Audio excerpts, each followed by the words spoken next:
Hello there. Could it be that Remainers are suffering from some sort of Brexit Anxiety Disorder, or BAD for short?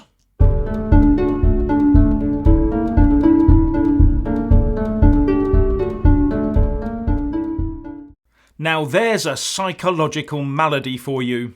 A condition based on Remainers feeling done down by all those Leave voters.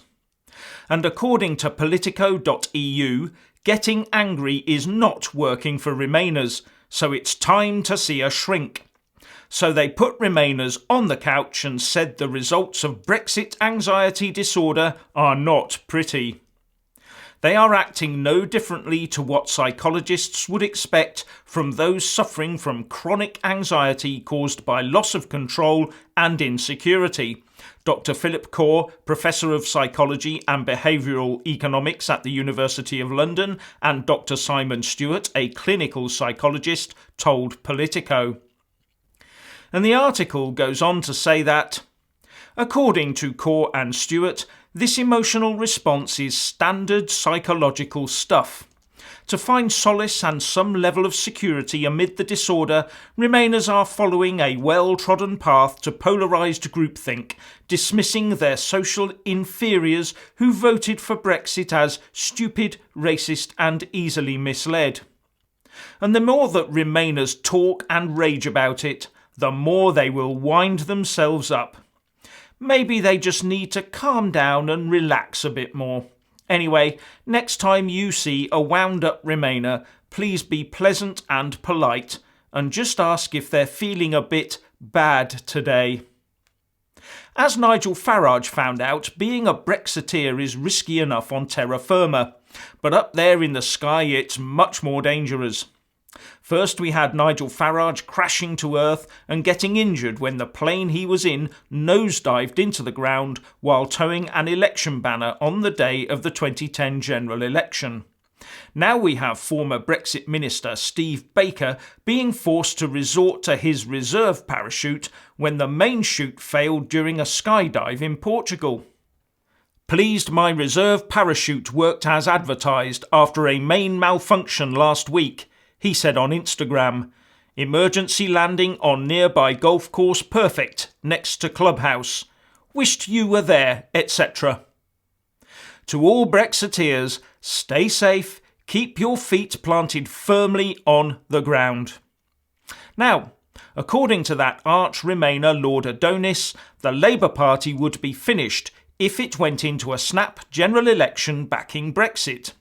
Well, he would say that, wouldn't he? But he is basing it on a new poll that suggests that Labour's support relies heavily on voters who favour Remain. The YouGov poll of 4,900 people, conducted for the anti-Brexit group Best for Britain and Hope Not Hate, said that the Tories would be ahead of Labour by 4 points if Labour backed remaining in the EU. But if Labour backed Brexit, then the Tories would have a huge 9-point lead over Labour. Also, the poll indicates that a Brexit-backing Labour Party would lose votes to the Lib Dems to the extent of 10 points. If Labour becomes an accomplice to Brexit, it is finished, said Lord Adonis. The trouble is that there are many working-class Leave voters that may well jump ship if the party takes Remain as its new policy. And there are also Labour Brexiteer MPs to consider, but you have to wonder if they will find themselves deselected by the time of any election, even a snap one. Finally, what of the party leader himself? Jeremy Corbyn does seem to have been very quiet on Brexit these days. But it seems that the Labour Party needs his name at the helm, even if he does favour the Leave argument. But I wonder how long that will last. But funnily, both the Tory and Labour Party leaders actually look quite secure in their jobs at present, not because of what they are or are not doing or supporting, but because a leadership election in either camp would probably be disastrous for their respective parties right now, and their MPs know it. The leader for Best for Britain, Eloise Todd, said, "It's time for the opposition to give people what they want, A clear choice on Brexit between leaving and staying and reforming the EU, not a fudged deal that works for Westminster elites and no one else.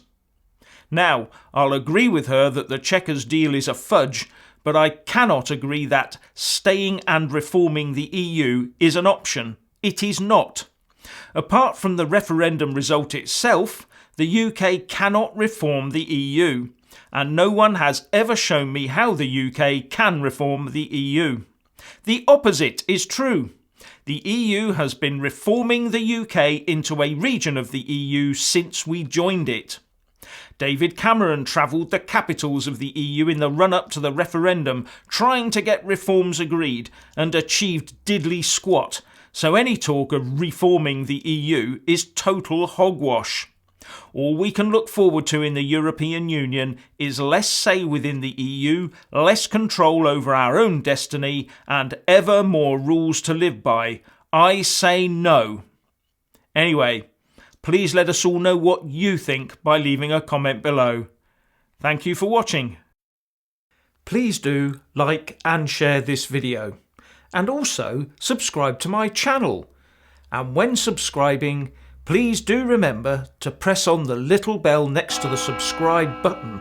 That way you'll get an alert every single time I put up a new video. Thank you very much for watching.